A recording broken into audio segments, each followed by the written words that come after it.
Com todas as novas determinações aqui no Brasil, flexibilização, né? Já pode tudo, restaurantes, bares e agora a flexibilização mais recente em relação ao uso de máscara. A gente tem podido ver os estados já liberando. Aqui no estado de São Paulo, por exemplo, 11 de dezembro, num sábado, deve liberar pelo menos a determinação estadual. Cada cidade vai fazer aquilo que julgar melhor. A senhora acha que pode haver uma mudança e a gente tenha de voltar atrás algumas casas nesse tabuleiro por causa da chegada da Ômicron? Sem dúvida, acho que podemos sim voltar atrás, eu acho que é até o mais provável. Vamos lembrar que quando nós estamos falando de uma doença viral com alta capacidade de replicação, sempre que surge uma nova variante, lembrando que o coronavírus então tem a variante já detectada alfa, beta, delta, gama e agora vem essa nova variante Ômicron. Sempre que uma nova variante surge, isso é um motivo de alarme de todo mundo, porque você não tem como deter a chegada. Lembremos que há o transporte de milhares de pessoas entre países. E isso você não consegue deter. No momento que você detecta, nesse momento já tem milhares de pessoas contaminadas. Então, mesmo que as medidas, a partir de agora, de restrição de entrada, de quarentena, de fechamento dos voos, aconteçam a partir de agora, provavelmente essa cepa já esteja na maioria dos países. Nós saberemos nos próximos dias. Então, é bem possível, sim, Elisa, que haja uma nova reflexão no sentido de adotar medidas restritivas. Lembrando que, mesmo se não houvesse a detecção dessa nova cepa nesses últimos dias, nós já estávamos discutindo esse ponto. Nós não temos 80% da população vacinada, nós vamos entrar nas festas de final de ano, daqui a pouco vem o carnaval. Será que realmente é o momento de nós flexibilizarmos tudo, incluindo o uso de máscaras? Um elemento tão simples, de fácil acesso, que toda a população tem como utilizar? Lembrar que o Brasil é um país que tem uma malha de transportes muito complexa, são milhares de pessoas aglomeradas em metrôs, em ônibus, em outros tipos de transporte. Nós estamos chegando no final do ano. Então, nós, da comunidade científica, já estávamos preocupados com essa adoção imediata da retirada de máscaras em algumas cidades e estados. E outra coisa, será que a melhor maneira é fazer especificamente em regiões, sabendo que há um intercâmbio continuado de pessoas entre um estado e outro, de uma cidade para outra, inclusive no dia a dia do trabalho? Então, há sim uma preocupação de que nos próximos dias ou semanas nós tenhamos que adotar medidas restritivas, incluindo derrubar essa questão que libera da utilização das máscaras. Tão simples. Qual é a maneira de transmissão viral? É o contato e a eliminação e o transporte de secreções das vias aéreas. Então, a máscara é uma barreira física que nós sabemos que é eficiente. No momento que surge um alerta, esta variante já pode estar no Brasil, nós não sabemos ainda. Na minha concepção e de muitos da comunidade científica, é hora de alerta, é hora de restrição, pelo menos máscara, observação, e estamos com o nosso alerta ligado e esperamos que as autoridades tomem medidas no sentido de vigiar, aumentar a testagem, minimizar a entrada de pessoas de outros países, quarentena, fechamento de voos dos países agora que estão sob alerta. É isso que nós temos que fazer. E eu não esperaria diferente. Nós temos que correr atrás. Quando a gente fala de surgimento de nova variante, é impossível dizer ela não vai entrar. A gente tem que minimizar o impacto dessa possível entrada. É muito bom ouvi-la, doutora, porque me lembra lá da nossa primeira entrevista, a primeira vez que conversei com a senhora, essa frase da senhora me marcou muito, que a senhora sempre defendeu: protocolo. Temos que ter um protocolo nacional para a gente enfrentar a Covid-19. Hoje a gente está vendo uma decisão mais ágil do governo com relação a esse fechamento das fronteiras, finalmente. Doutora, uma outra dúvida que a gente está acompanhando: esse discurso anti-vacina que muito nos prejudicou nos últimos meses, enfrentamento da pandemia, agora com essa nova variante em que não se sabe se as vacinas que temos protegem contra essas variantes, eu gostaria que a senhora explicasse que mesmo assim a necessidade de buscar a segunda dose, a dose de reforço ou até mesmo a primeira dose para quem ainda não tomou a vacina. Não há dúvida. Vamos falar que o que aconteceu no país no último ano. Nós tivemos mais de 600 mil mortes. Nós tivemos um país devastado econômica e socialmente. E nós conseguimos, nos últimos meses, o controle da doença, a redução significativa do número de mortes, a liberação de leitos para que a gente trate os pacientes que precisam e que são afetados por outras doenças que continuam a existir, como as doenças cardíacas, neurológicas, as cirurgias. O que nós conseguimos? Pelo que a vacinação sofreu no país nos últimos meses. Então, a vacinação é a principal medida efetiva no combate ao coronavírus. Nós não vencemos essa pandemia. Essa pandemia ainda assola todo mundo.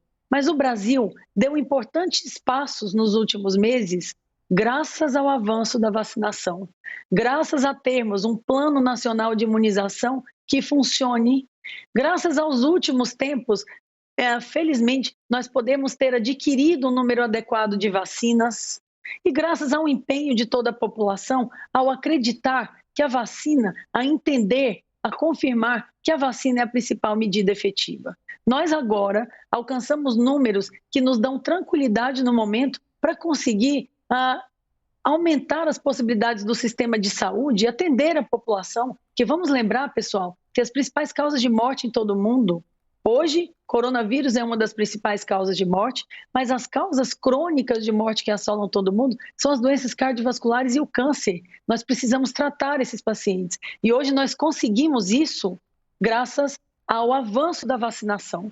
E agora surgem novas preocupações. O final do ano, as festas, as aglomerações, a redução, então, dessas medidas restritivas e um alarme novo, que é essa denominada variante de preocupação, a Ômicron. O que a população tem que fazer diante disso?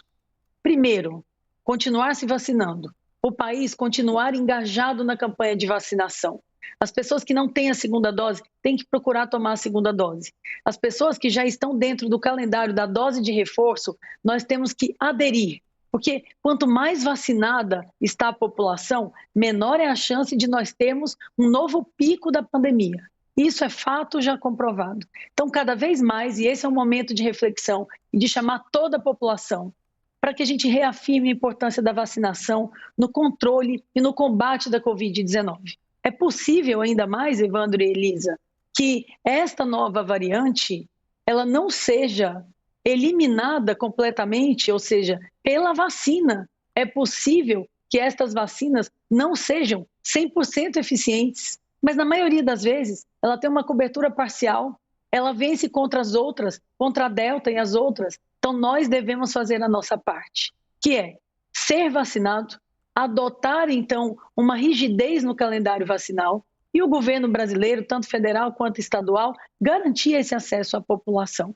Nós temos um excelente exemplo do que ocorreu nas últimas semanas, com os números, com o desafogamento do sistema de saúde, mas estamos em alerta máximo. Então eu, como cientista agora, diria a todos os brasileiros, vacinem-se, continuem usando máscaras e nós, autoridades científicas, sanitárias, imprensa, em alerta máximo para ajudar a população. Nesse momento, nosso objetivo é restringir a replicação da nova variante. Eu nem diria evitar, porque evitar realmente é muito difícil. Doutora Ludmila, um pouquinho antes aqui na nossa programação, a gente compartilhou com quem nos assiste uma ilustração que mostra o dia em que foi detectada essa variante na África do Sul e o dia da notificação para a Organização Mundial da Saúde. Apareceu aí na tela, ó, que ótimo, bem explicado para você que nos acompanha e também para eu poder aqui contextualizar minha pergunta para a doutora Ludmila. O Daniel Adjuto citou a celeridade e é importante que a gente ressalte isso aqui, não é, doutora? Porque se a gente comparar com março do ano passado, quanto tempo, não é? A gente demorou para identificar o que fazer, para a própria OMS entender o que estava acontecendo.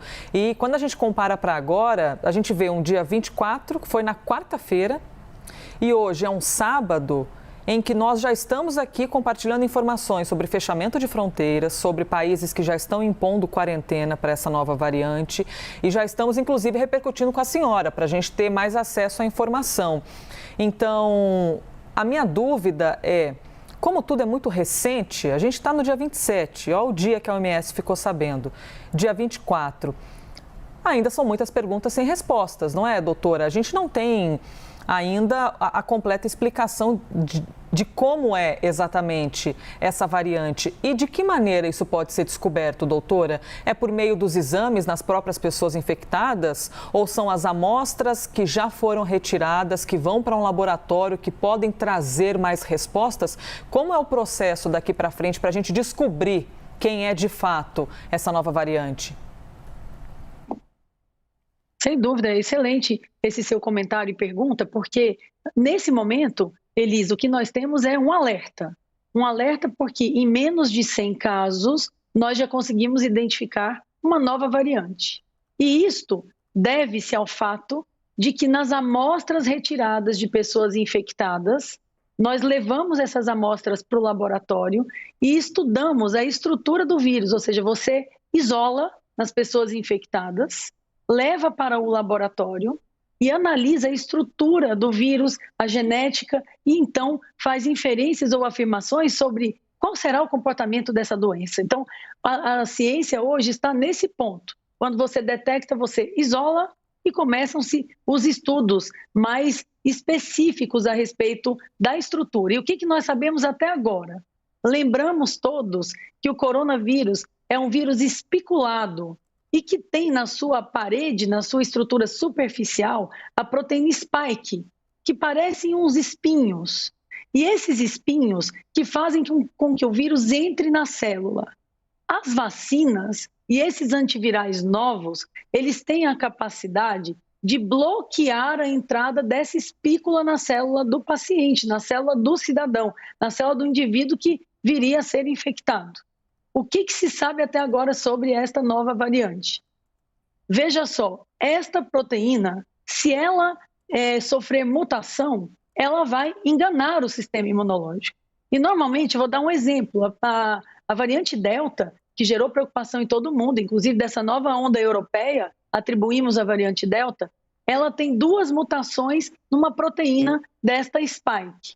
Esta nova variante, nós já identificamos 30 mutações, ou seja, é uma capacidade muito maior de escapar do sistema de defesa e de entrar e de sofrer replicação. Nos próximos dias, com o avanço desses estudos, nós saberemos se isso realmente deverá aumentar a transmissibilidade. Vocês lembram que a gente usava aqueles coeficientes 1, 1,5, 2? O que é o coeficiente 2? Para cada um indivíduo infectado, 2 serão infectados por aquela variante. Já se supõe que seja 2 o coeficiente de transmissão dessa doença, que já é maior que os outros. Terceiro ponto, nós saberemos se essa capacidade de escapar também gerará uma doença mais grave.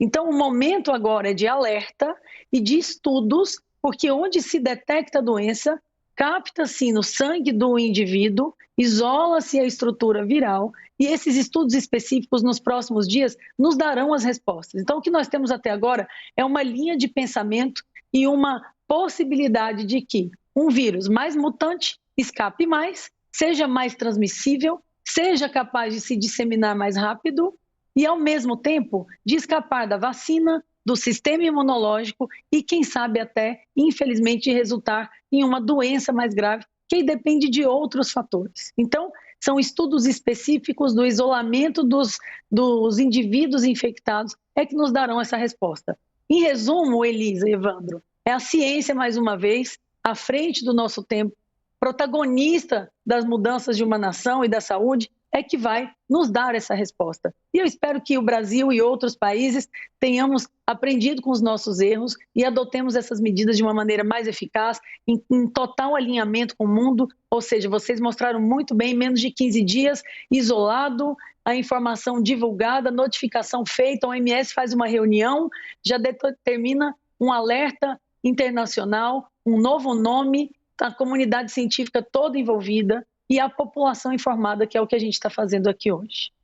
Doutora, dá para a gente traçar um paralelo com, por exemplo, essas mutações que a senhora muito bem explicou agora na proteína, no vírus, nessa nova variante, com a baixa vacinação que a gente tem no continente africano? Isso pode ter ajudado a essa nova variante, ao vírus, encontrar esse jeitinho, que tecnicamente seria a mutação, de entrar na célula humana? Claro, Daniel, perfeito. Por que surgem novas variantes? Inicialmente, nós temos um único vírus. Então, a gente produz a vacina para poder eliminar a transmissão. Quando nós temos uma população altamente vacinada, nós temos uma circulação menor do vírus. Então, a gente detém a capacidade do vírus de sofrer mutações ou transformações. Por que isso se deu na África? Porque nós temos na África uma pequena parte da população vacinada. Vacinados, isso favorece, então, a circulação do vírus. Uma vez que o vírus está à vontade, circulando de pessoa a pessoa, no que ele muda, no que ele passa de um indivíduo para o outro, aumenta a sua capacidade de sofrer transformações na sua estrutura, que são as chamadas mutações. Então, a resposta é sim.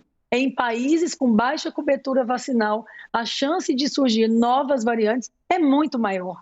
Então, a maneira principal de nós contermos novas variantes, essa e outras que poderão vir a surgir, é aumentarmos a cobertura vacinal, é combater o negacionismo desses países desenvolvidos que têm a vacina e muitas pessoas não acreditam ou acreditam que a vacina faz mais mal do que bem. Então, a identificação de formas mutantes já é uma consequência de uma baixa cobertura vacinal e que a gente tem que lutar para conter, sem dúvida, Daniel. Seguimos conversando aqui com a doutora Ludmila Rajar a respeito desse novo visitante indesejado aqui no nosso planeta, não é, doutor? Uma nova variante. A gente tem também uma ilustração bem interessante que mostra as variantes que já foram identificadas, não é? Aqui pelos países e já informadas pela OMS, com as quais quem nos assiste já está até um pouquinho íntimo. Variante alfa, variante beta, variante gama, variante delta e agora a nova ocupante aí do quadrado, Ômicron. Doutora Ludmila, quando a gente compara com as outras variantes, por exemplo, quando surgiu a delta, nós também não tínhamos informações, assim como agora com a Ômicron. Não sabíamos se a vacina seria capaz de contê-la, se iríamos permanecer mais ou menos tempo com a máscara, o quão infecciosa ela seria, se poderia transmitir mais, tirar mais a vida das pessoas.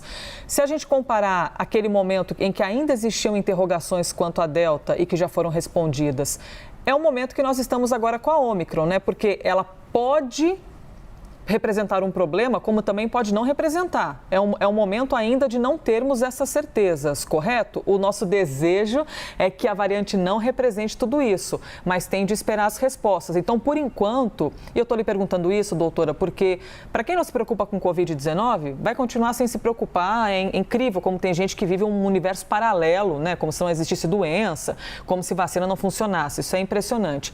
Mas algumas pessoas que naturalmente ficam um pouco apavoradas ao ouvir esse tipo de informação. Só para a gente tentar segurar um pouquinho o coração de quem está apavorado e esclarecer de vez. Ainda não sabemos se essa variante é tão infecciosa quanto as outras ou mais letal, certo? É claro que estamos num estado de atenção, mas ainda não podemos afirmar isso, correto?